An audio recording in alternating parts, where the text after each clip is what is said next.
تو نیوی میں جا کے دیکھو آپ, سمندر میں ایسے سر چکراتا ہے, ایسے الٹیاں. میں نے وہاں پھر فوجیوں سے انٹرویو لیے, ان میں آفیسرز بھی ہیں, کمیشن آفیسرز بھی ہیں.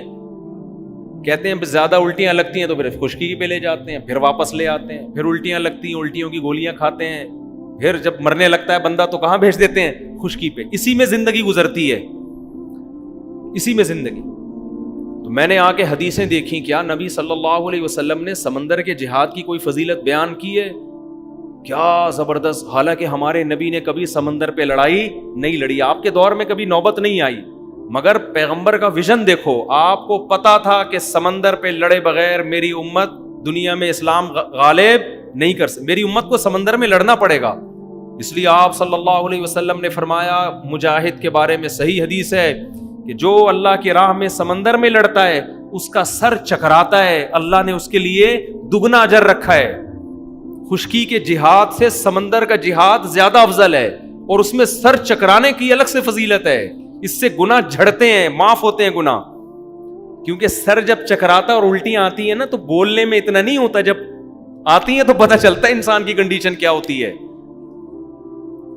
تو اللہ تعالیٰ نے بنی اسرائیل کے جو تھے نا, ان پیغمبر نے کہا کہ تم باتیں کر رہے ہو لڑیں گے, لیکن تمہارے کام لڑنا بھڑنا بولو ہے نہیں. بیٹھو, میں اپنے الفاظ میں بیان کر رہا ہوں, آرام سے یہاں ہنسی خوشی زندگی گزارو, شادیوں کو فوکس کرو فی الحال, پیداوار بڑھاؤ. لیکن وہ قوم کہنے لگی, ما لنا لا نقاتل فی سبیل اللہ وقد اخرجنا من دیارنا وابنائنا, ہم سے ہمارے بیٹے چھین لیے گئے, گرفتار ہو گئے, قید ہو گئے, ہمیں ہمارے گھروں سے نکال دیا گیا. بھلا جہاد فرض ہوگا تو ہم کیوں نہیں لڑیں گے؟ لڑیں گے, آپ اللہ اس کے آرڈر تو لے کر آئے. ان نبی نے اللہ سے دعا مانگی, اللہ نے وحی نازل کر دی کہ ٹھیک ہے جہاد کی تیاری کرو اور جا کے اس قوم سے لڑو, لڑو گے اللہ تمہیں غلبہ دے گا. اب جس نے یہ جو ہمیں جو اسباق ملتے ہیں نا, وہ میں بیان کرتا ہوں, یہ سمجھنے کا ہے.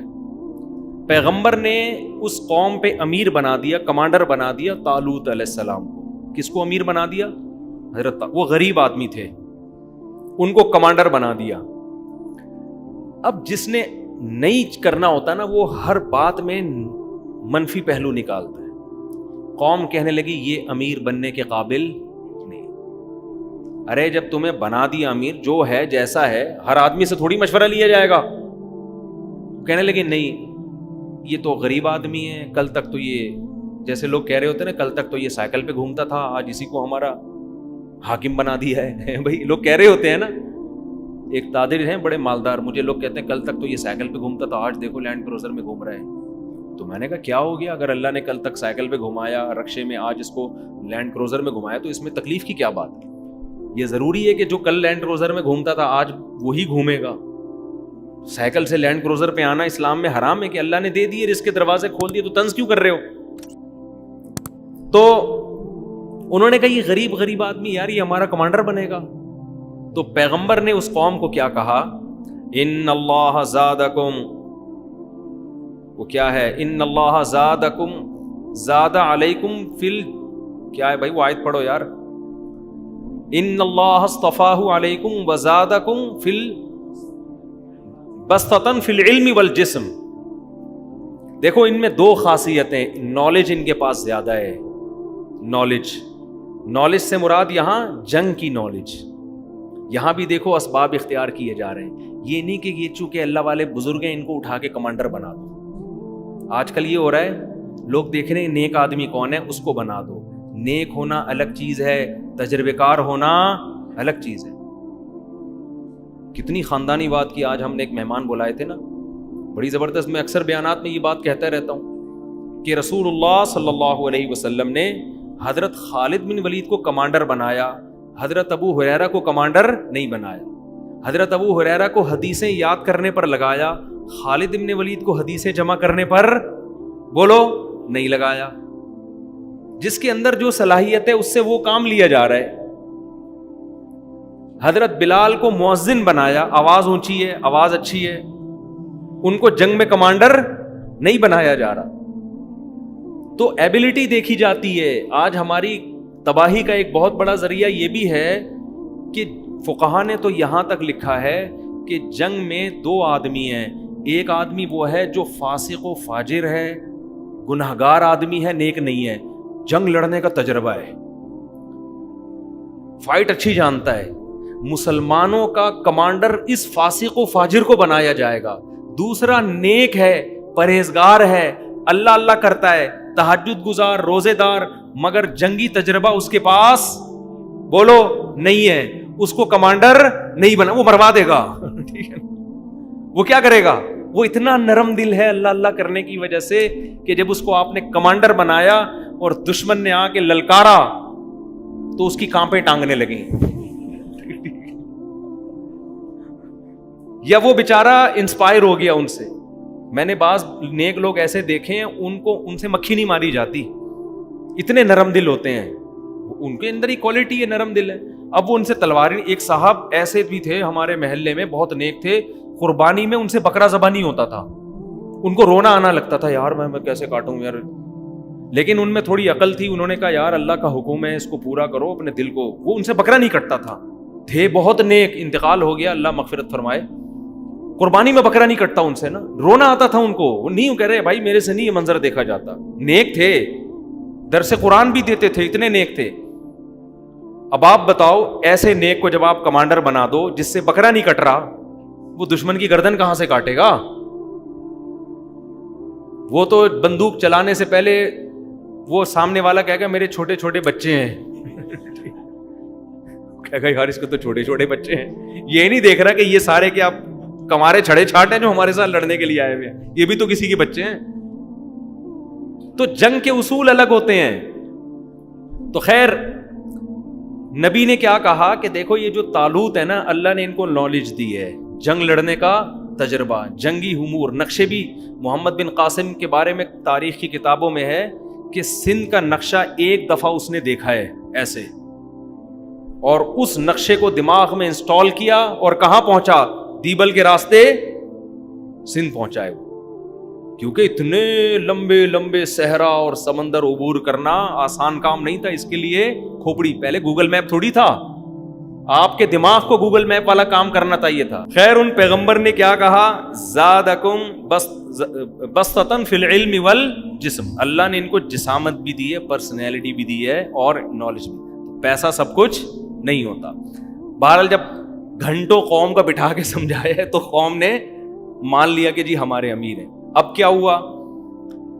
تو جو طالوت علیہ السلام تھے انہوں نے جب فوج کو لے کے چلے ہیں تو چونکہ مجاہدین کی تعداد بہت تھوڑی تھی اور دشمن کی تعداد بہت زیادہ, تو اب اسباب کی دنیا میں فتح ہونے کا امکان نہیں تھا. ایسے موقع پہ لڑنا جائز نہیں ہے, لیکن اللہ نے چونکہ مدد کا وعدہ کیا تھا وحی کے ذریعے, تو لڑنا کیا ہو گیا تھا؟ فرض ہو گیا تھا. جب اللہ نے وعدہ کر لیا, جب اللہ اگر ایک کو بھی لاکھوں سے لڑوا دے تو جب اللہ حکم دے تو پھر تھوڑی دیکھا جائے گا کہ اسباب ہیں یا نہیں. نارملی شریعت نے حکم دیا ہے کہ اگر آپ کے پاس لڑنے کی طاقت نہیں ہے تو آپ لڑائی کا پنگا بولو نہ لیں. یہ جہاد نہیں ہے کہ ہے کچھ بھی نہیں اور پھٹ جاؤ, یہ کر دو وہ کر دو. یہ ہمیں نبی کی سیرت سے نہیں پتہ چلتا. تو پھر کیا ہوا ہے کہ جب وہ تو اب اسباب کی دنیا میں کمزور تھے, تو اب اللہ نے ان کو حکم دیا, حضرت طالوت کو کہا کہ میں آپ کی قوم کو آزماؤں گا, ان کو شدید پیاس لگے گی, جب اسباب نہیں ہے تو تقوی کی بیس پہ لڑیں گے نا اب تو اب میں ان کے تقوی کا امتحان لوں گا. شدید پیاس لگے گی لیکن دریا سے پانی پینے کی کسی کو اجازت نہیں سوائے ایک آدھ چلو کے. اگر پانی پی لیا تو اللہ ان سے ناراض ہو جائے گا, پھر ان کو فتح نہیں ملے گی. یہ اللہ کی طرف سے آزمائش تھی. قرآن کیا کہتا ہے؟ فَشَرِبُوا مِنْهُ إِلَّا قَلِيلًا مِنْهُمْ.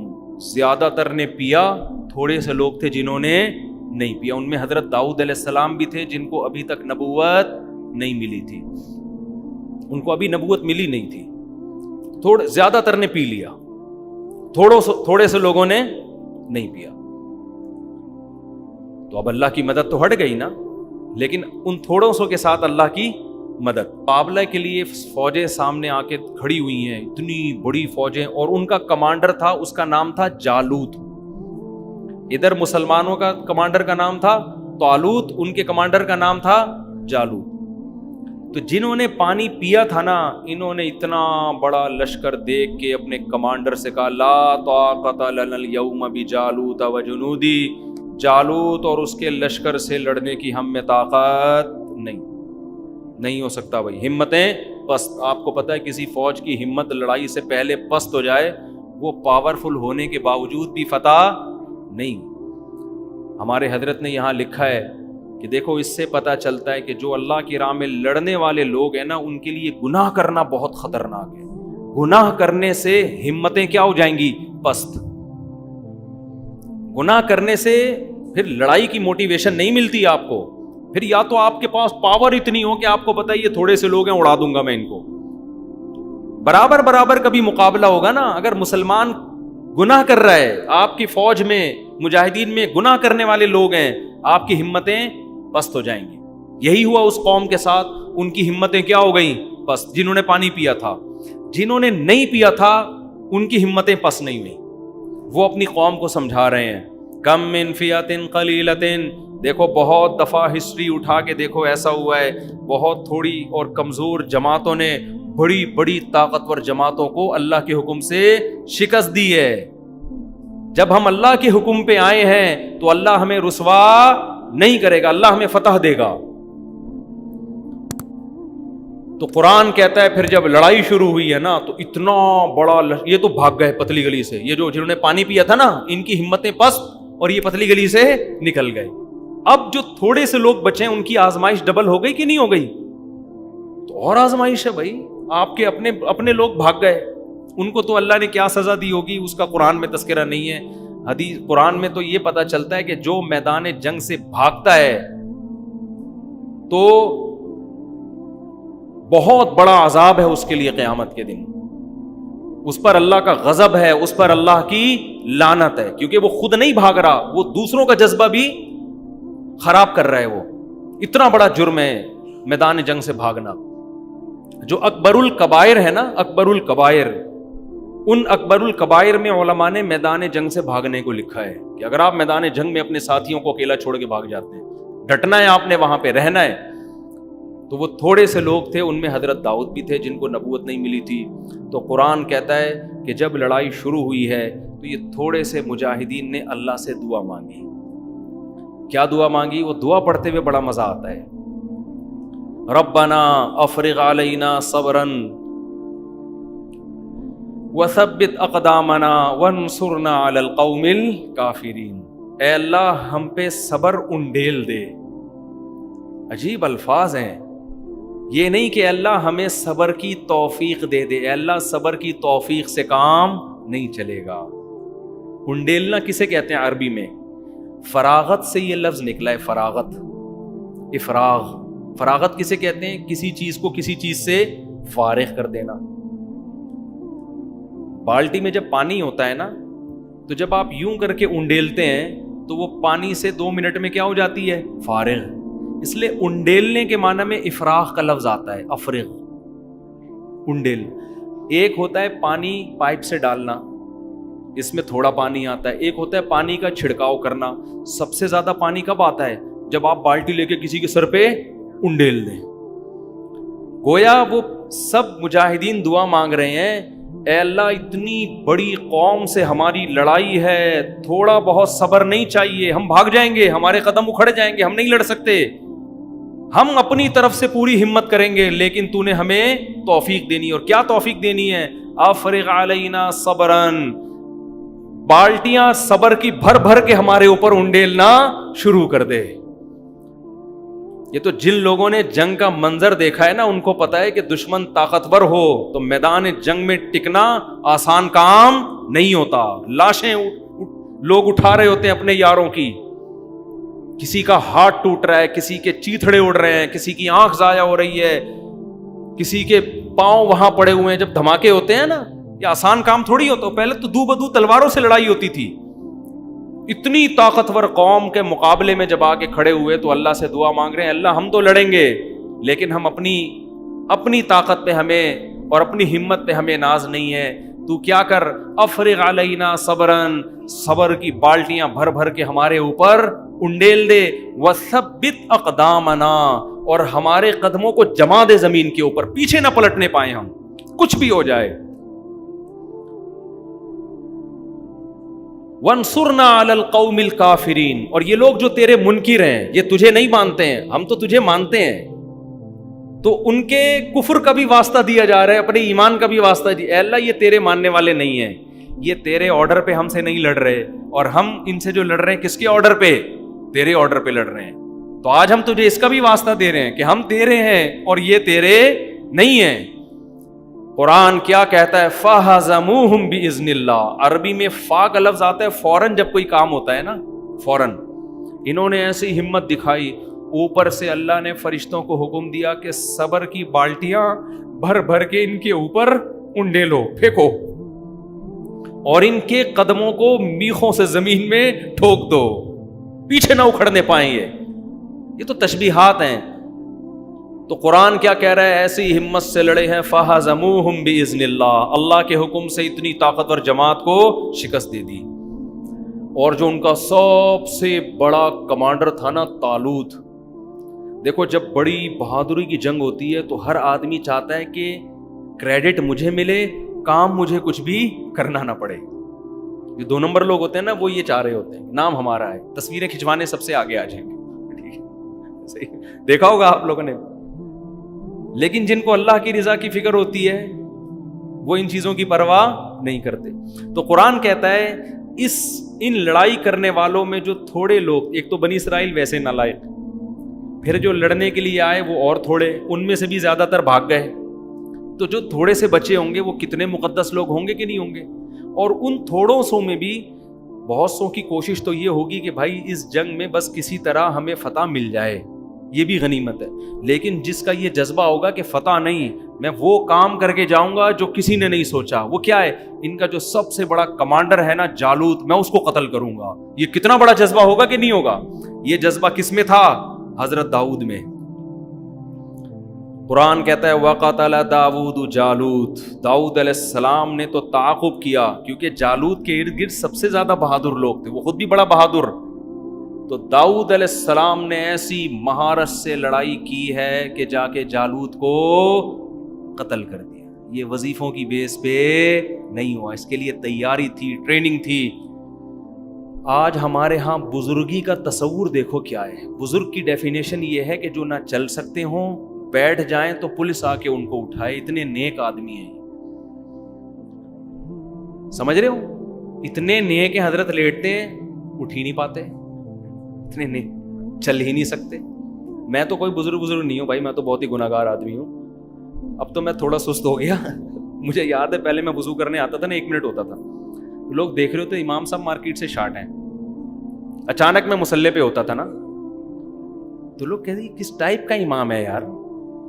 لوگوں کے ذہن میں امام کا تصور یہ تھا, خرامہ اپنے گھر کی سیڑھیوں سے چلتے ہوئے آ رہے ہوں, 4 آدمی حضرت کو دھکا دے کے چلا رہے ہوں, ایک نے حضرت کا ناڑا اٹھایا ہوا ہو, دوسرے حضرت نے پائنچے اٹھائے ہوئے ہوں, ٹھیک ہے نا, اور پھر ایسے آئیں. اور عجیب سا ایک ہمارے ہاں جو پیر ہوتے ہیں نا, جاہل پیر, پیروں کی 2 قسمیں, ایک صحیح پیر بھی ہوتے ہیں اور ایک 2 نمبر پیر. 2 نمبر پیروں کو آپ جا کے ذرا دیکھو, کھا کے توندیں نکلی ہوئی ہیں. ایک توند قدرت کی طرف سے ہوتی, میں بار بار کہتا ہوں کسی کا موٹا پیٹ دیکھ کر اس سے بدگمان ہونا جائز نہیں ہے, یہ نیچرل بھی ہوتا ہے. میں نے بڑے بڑے علماء دیکھے ہیں, بہت کم خوراک ہے لیکن ان کا پیٹ بہت نکلا ہوا ہے, یہ قدرت کی طرف سے ہے. یہ بات صحابہ میں بھی تھا, تابعین میں بھی تھا, محدثین میں بھی تھا, آج بھی ہے. ڈائٹنگ کرتے ہیں, کم کھاتے ہیں, لیکن یہ قدرت نے ان کو وزن زیادہ دیا ہے. لیکن ایک توند وہ ہوتی ہے جو پھوڑ کے نکلتی ہے. ہدیے, نذرانے, بکرے, دمبے اتنے کھاتے ہیں یار. تم خدا کے بندے کبھی روزہ بھی رکھ لیا کرو, اللہ کے بندو. پیر جمعرات کا روزہ سنت ہے, ایام 20 کا کبھی تو کچھ کم کرو. قرآن داؤد علیہ السلام کی تعریفیں کر رہا ہے, ایسی بہادری سے لڑے. تو کیا داؤد علیہ السلام معاذ اللہ ایسے ہوں گے کہ چلا نہیں جا رہا, بیٹھا نہیں جا رہا؟ سلمہ ابن اکوا رضی اللہ تعالی عنہ صحابی رسول ہے، گھوڑے سے تیز دوڑ لیا کرتے تھے، گھوڑے سے تیز. اور آج ہمارے ہاں مذہب کا تصور کیا بن چکا ہے، جتنا بڑا پوستی سست ہوگا اتنا نیک ہوگا. دم کرا رہے ہوں گے لوگ اس سے، لوگ اس سے کیا کروا رہے ہوں گے؟ دم کروا رہے ہوں. اور اگر کوئی جاگنگ کر رہا ہے، گھڑ سواری کر رہا ہے، بھاگ رہا ہے، دوڑ رہا ہے، چست ہے، ہل رہا جل رہا ہے، فضول قسم کا آدمی، بزرگ تو یہ ہو ہی نہیں سکتا. تو یہ اسلام کا کیا کانسیپٹ ہم نے دماغ میں بٹھا لیا ہے. اسلام تو آپ کو فجر کے لیے کیوں اٹھا رہا ہے؟ سلانے کے لیے تھوڑی اٹھا رہا ہے. او بھائی یہ ٹائم ہے اٹھنے کا. کامیاب قومیں صبح کے وقت اٹھا کرتی ہیں، ناکام قومیں 12 بجے سو کے اٹھتی ہیں. خیر کہاں سے کہاں بات چلی گئی. میں تو جب یہ آیتیں پڑھتا ہوں نا، میں سوچتا ہوں یار کیا داؤد علیہ السلام کی ٹریننگ کیا ہوگی ہے وہی، کیا تلوار چلانا اور گھڑ سواری جانتے ہوں گے. اور داؤد علیہ السلام کی یہ خوبی ہے کہ قرآن نے جتنا عبادت کا تذکرہ داؤد علیہ السلام کا جس اہتمام سے کیا ہے، میری معلومات کے مطابق کسی دوسری شخصیت کا ایسا تذکرہ نہیں کیا. اس سے پتہ چلتا ہے کہ داؤد علیہ السلام جتنے بڑے کمانڈر تھے اتنے ہی زیادہ عبادت گزار بھی تھے. عبادت بھی ویسے ہی تھی ان کی. آج اگر کوئی لڑائی کے میدان میں آگے ہوتا ہے تو وہ لبرل بن جاتا ہے، وہ مذہب سے بالکل دور، وہ نماز روزے سے غافل ہو جاتا ہے. تو قرآن کہتا ہے وَقَتَلَ دَاوُودُ جَالُوتَ، داؤد علیہ السلام نے کس کو قتل کیا؟ جالوت. اللہ نے خوش ہو کے آتاہ اللہ العلم والحکمہ، علم بھی دے دیا، حکمت اور نبوت بھی دے دی، پیغمبر بنا دیا اللہ نے. اور اب حکم دیا آئندہ کمانڈر کون ہوگا؟ آپ ہوں گے. اب بنی اسرائیل کی قیادت کس کے پاس آئے گی؟ یہ الیکشن سے سلیکشن نہیں ہوئی. اگر بنی اسرائیل میں جمہوریت ہوتی کسی مکھنچو کو اپنا کمانڈر بنا دیتے. یہ جمہوریت جو آج کل مارکیٹ میں چل رہی ہے نا صحیح ہے نا، وہ یہی چل رہی ہے. جو جھوٹ بولتا، سب سے زیادہ نعرے لگاتا، وہی سب سے آگے آتا. تو اللہ کی طرف سے سلیکشن تھی. داؤد علیہ السلام کو کمانڈر بنا دیا، خلیفہ بنا دیا گیا. اور داؤد علیہ السلام کو حکم دیا گیا کہ اب یہ قوم فتح ہو گئی ہے، اب آپ نے دین کا جھنڈا پوری دنیا میں نافذ کرنا ہے، اب آپ جہاد کریں گے. تو داؤد علیہ السلام لڑتے رہے، پوری زندگی لڑائیوں میں گزری. کمال کی بات ہے داؤد علیہ السلام کی پوری زندگی 3 چیزوں میں گزری ہے. شادیاں بھی دبا کے کی ہیں، بہت کثرت سے شادیاں کی. کیوں؟ نسل کثرت سے پیدا ہو. کیونکہ جنگوں میں جب اتنے لوگ شہید ہوں گے، یہ اگر آپ کی گروتھ ریشو بڑھے گا نہیں تو آپ کی قوم سمٹ کے کیا ہو جائے گی؟ ختم. پاکستان آرمی میں جو جوان اتنی کثرت سے ہے نا، مجھے ایک نیوی کے بہت بڑے کمانڈر نے یہ بات بتائی کہ امریکہ اور یورپ کو اپنی آرمیوں میں اپنی قوم کے جوان بھرتی ہونے کے لیے نہیں ملتے. نہیں آ رہی بات؟ ان کو کرائے پہ دوسری قوموں کے لوگ اپنی آرمی میں بھرتی کرنے پڑتے ہیں. کسی دوسری قوم کا آدمی آپ کی قوم کے لیے اس جذبے سے نہیں لڑے گا، وہ تو کرائے پہ آیا ہے نا. امریکہ اور ان قوموں میں اتنے لوگ نہیں ہیں. جبکہ انہوں نے کہا ہمارے پاکستان میں کیا ہے، لائن لگی ہوئی ہوتی ہے سلیکشن کے لیے. ہر آدمی کہتا ہے مجھے بھرتی کرو، دوسرا کہتا ہے مجھے بھرتی. یہ کیوں ہے؟ گروتھ ریشو زیادہ ہے. اگر یہ 2 بچوں پہ آ گئے نا ہم، تو یہ فیسلٹی ہماری کیا ہو جائے گی؟ ختم. عسکری لحاظ سے کمزور پڑ جائیں گے. تو داؤد علیہ السلام نے کثرت سے، اس زمانے میں 4 سے بھی زیادہ شادیوں کی اجازت تھی. خواتین سے معذرت کے ساتھ اوپر بیان سن رہی ہیں، بولیں گے پھر آ گیا. اب کیا کریں، داؤد علیہ السلام نے کی تھی تو میرا کیا قصور ہے اس میں؟ داؤد علیہ السلام نے بہت کثرت سے شادیاں کی، بہت کثرت سے. تمام آسمانی کتابوں میں اس کا تذکرہ ملتا ہے. 3 کام کثرت سے. ایک لڑائی. پھر اللہ نے خوش ہو کے نا آپ کے ہاتھ میں لوہے کو نرم کر دیا کہ اب آپ لوہا جدھر چاہیں گے مڑ جائے گا. آپ زرہیں بنائیں. قرآن کہتے ہیں وقدر فی السرد، جنگی ٹوپیاں بنائیں. داؤد علیہ السلام خود اپنے ہاتھ سے جنگی ٹوپیاں بناتے تھے اور جنگی لوہے کے لباس بناتے تھے، تلوار اس پہ اثر نہ کرے. اسباب اختیار کر رہے ہیں. اور پھر قرآن ان کی عبادت کا تذکرہ کرتا ہے. یا جبال اوبی معہ والطیر، اے پہاڑوں، داؤد جب اللہ کی تسبیح کریں، لا الہ الا اللہ پڑھیں، تو اے پہاڑوں تم بھی داؤد کے ساتھ اس تسبیح میں شریک ہو جاؤ. اور قرآن داؤد علیہ السلام کے بارے میں ایک اور بات کہہ رہا ہے، فصل الخطاب، بہترین بات کرنے کا، تقریر کرنے کا ملکہ عطا کیا. جب تقریر کرتے, بیان کرتے, خطابت کے جوہر دکھاتے, لوگوں پر ایک جادو جو ہے نا, وہ ایسے لوگ مبہوت ہو جایا کرتے تھے. ہمارے بہت سے لیڈر ہیں, بولتے ہیں, آدمی کہتا ہے تو بولنا کیا چاہ رہا ہے, تیرے منہ سے نکل کے آ رہا ہے, بولنا ہی نہیں آتا ہمارے اکثر لیڈروں کو. لیڈر میں ایک بہت بڑی کوالٹی کیا ہوتی ہے, اس کو بولو آنا چاہیے, بولنا ہی نہیں آ رہا ہوتا ہے. آدمی کہتا ہے یار یہ ہمیں سمجھا رہا ہے, اس کو خود سمجھ میں نہیں آ رہا ہے یہ بول کیا رہا ہے, ادھر ادھر کی پھینک رہے ہیں, ادھر کی پھینک رہے ہیں, وہ چور ہے, وہ فلانا ہے, وہ یوں ہے. خیر ابھی ہمیں اپنے لیڈروں کا وہ مقصد ہمارا وہ نہیں ہے, ہم تو داؤد علیہ السلام کی تعریفیں کر رہے ہیں. قرآن کہہ رہے ہیں فصل الخطاب, اسپیکنگ پاور عطا کی ہم نے کس کو, داؤد کو. کمانڈر میں یہ ضروری ہے کہ جب وہ تقریر کرے تو لوگوں کے دل لرز جائیں, لوگوں کو موٹیویشن ملے.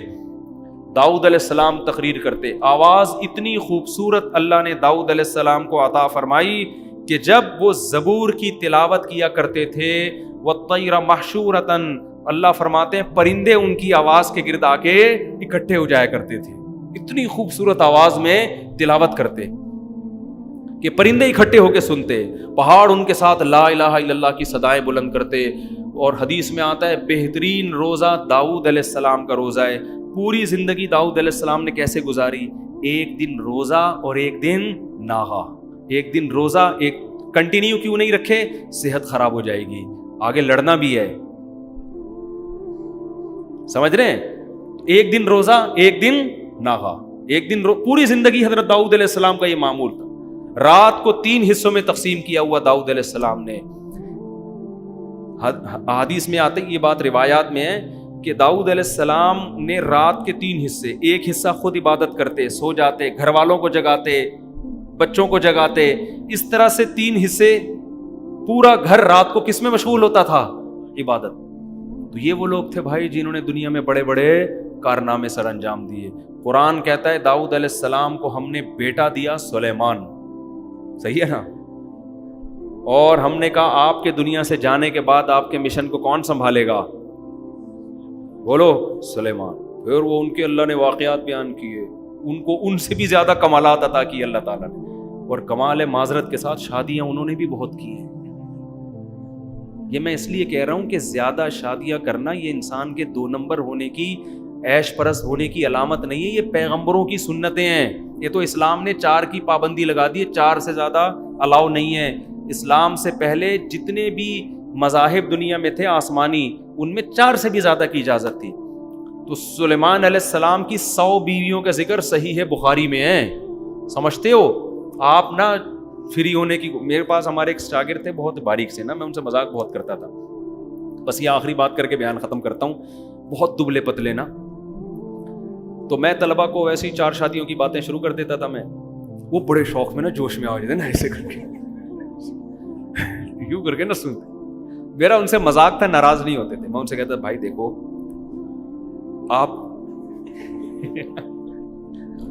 برائے مہربانی آپ اس تقریر سے متاثر ہونے کی کوشش نہ کریں. میرے کیوں استاد جی؟ میں نے کہا یار دیکھو سمجھا کرو بات. میں نے کہا گلوکوز کی بوتلوں کا پہلے سے انتظام کرنا. وہ بھی ہنستے تھے, برا نہیں مانتے تھے.